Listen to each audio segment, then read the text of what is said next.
বিসমিল্লাহিররহমানিররহিম। আসসালামু আলাইকুম প্রিয় শিক্ষার্থীবৃন্দ, welcome to digital education Bangladesh. আজ আমরা শিখব গণিত অষ্টম শ্রেণী অনুশীলনী 3 পরিমাপ, পর্ব হলো 27, অঙ্ক নম্বর হচ্ছে 19, 20 ও 21 নম্বর অঙ্ক শিখব। তো 19 নম্বর অঙ্ক ছিল একটি ছোট বাক্সের দৈর্ঘ্য 15 সেন্টিমিটার, 2.4 মিলিমিটার, প্রস্থ হলো 7 সেন্টিমিটার, 6.2 মিলিমিটার এবং উচ্চতা হলো 5 সেন্টিমিটার, 8 মিলিমিটার। বাক্সটির আয়তন কত ঘন সেন্টিমিটার বের করতে হবে। দেওয়া আছে বাক্সটির দৈর্ঘ্য 15 সেন্টিমিটার, 2.4 মিলিমিটার। তো আমরা জানি 10 মিলিমিটার সমান 1 সেন্টিমিটার। এই জন্য এখানে এই মিলিমিটারটাকে সেন্টিমিটার নিয়ে আসার জন্য 10 দিয়ে ভাগ করা হয়েছে। 15 যোগ 2.4 ভাগ 10, তাহলে এটাকে আমরা যদি আমরা কাটাকাটি করি তাহলে হবে 0.24। তো 15-র সাথে 0.24 যোগ করলে হবে 15.24 সেন্টিমিটার।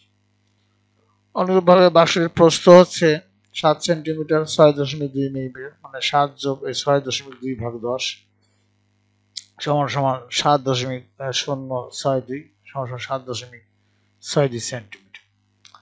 বাক্সটির উচ্চতা হলো 5 সেন্টিমিটার 6 মিলিমিটার, অর্থাৎ এখানে 8 মিলিমিটার। 5 সেন্টিমিটার 8 মিলিমিটার, তাহলে 5 যোগ 8 ভাগ 10 সেন্টিমিটার সমান 5 যোগ 0.8 সেন্টিমিটার সমান 5.8 সেন্টিমিটার। অতএব বাক্সটির আয়তন আমাদের দৈর্ঘ্য গুণন প্রস্থ গুণন উচ্চতা ঘন সেন্টিমিটার হবে। তাহলে দৈর্ঘ্য 15.24 গুণন 7.62, প্রস্থ গুণন উচ্চতা 5.8, গুণ করলে হবে এত ঘন সেন্টিমিটার। তাহলে হবে 673.55 ঘন সেন্টিমিটার। এটাই হবে উত্তর। আশা করি তোমরা বুঝতে পেরেছ। এরপরে 20 নম্বর অঙ্ক ছিল একটি আয়তাকার চৌবাচ্চার দৈর্ঘ্য হলো 5.5 মিটার, প্রস্থ হচ্ছে 4 মিটার এবং উচ্চতা হচ্ছে 2 মিটার। উক্ত চৌবাচ্চাটি পানি ভর্তি থাকলে পানির আয়তন কত লিটার এবং ওজন কত কিলোগ্রাম হবে। এখানে একটা চৌবাচ্চার ছবি দেখানো হয়েছে, এটা দৈর্ঘ্য, এটা প্রস্থ, এটা গভীরতা বা উচ্চতা। তো চৌবাচ্চাটির দৈর্ঘ্য 5.5 মিটার, প্রস্থ হলো 4 মিটার, উচ্চতা হলো 2 মিটার। চৌবাচ্চার আয়তন সমান আমরা জানি দৈর্ঘ্য গুণন প্রস্থ গুণন উচ্চতা, এত ঘন মিটার।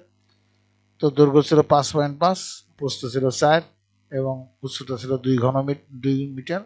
তাই গুণ করলে হবে 44 ঘন মিটার। তো আমরা জানি 1 ঘন মিটার সমান 1000 লিটার, অতএব 44 ঘন মিটার সমান 1000 গুণন 44 সমান 44,000 এত লিটার হবে। অতএব চৌবাচ্চাটির পানির আয়তনও হবে এত, যত লিটার পানি ধরে তো আয়তনও তার তত। এই জন্য 44,000 লিটার তার আয়তন। যেহেতু 1 লিটার পানির ওজন হলো 1 কিলোগ্রাম, অতএব 44,000 লিটার পানির ওজন হলো 1 গুণন 44,000 কিলোগ্রাম সমান 44,000 কিলোগ্রাম। এটাই হচ্ছে উত্তর। আশা করি তোমরা বুঝতে পেরেছ। এবারে 21 নম্বর অঙ্ক হলো আয়তাকার একটি মাঠের দৈর্ঘ্য প্রস্থের 1.5 গুণ, প্রতি বর্গ মিটার 1.90 টাকা দরে ঘাস লাগাতে 10,260 টাকা খরচ হয় বা ব্যয় হয়। প্রতি মিটার 2.50 টাকা অর্থাৎ 2.5 টাকা দরে ওই মাঠের চারিদিকে বেড়া দিতে মোট কত ব্যয় হবে। তো এখানে আমরা জানি যে 1.90 টাকা ব্যয় হয় 1 বর্গ মিটারে, অতএব 1 টাকা ব্যয় হয়, তাহলে 1 ভাগ 1.90 বর্গ মিটারে, অতএব 10,260 এত টাকা ব্যয় হয়। তবে আমরা এখানে 1 গুণন 10,260 ভাগ 0.90 বা 90 এটা কাটাকাটি করলে আমাদের হবে 5400 বর্গ মিটার।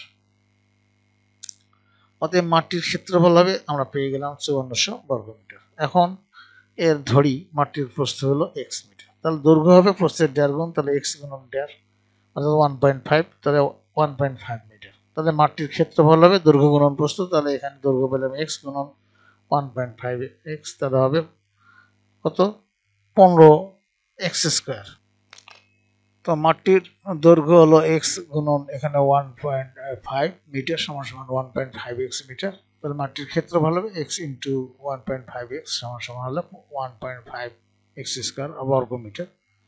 প্রশ্ন মতে 1.5x স্কয়ার সমান আমরা পেলাম 5400 বর্গ মিটার, বা x স্কয়ার সমান 5400 ভাগ হলো এটা, বা x স্কয়ার সমান হলো এখানে কাটাকাটি করলে হবে 3600, বা এখানে আমরা যদি বর্গ করি দুইটার বর্গ করলে এখানে আমরা এইভাবে লিখবো x স্কয়ারের উপর রুট আর 3600 এর উপর রুট, তাহলে x সমান হবে 60 মিটার।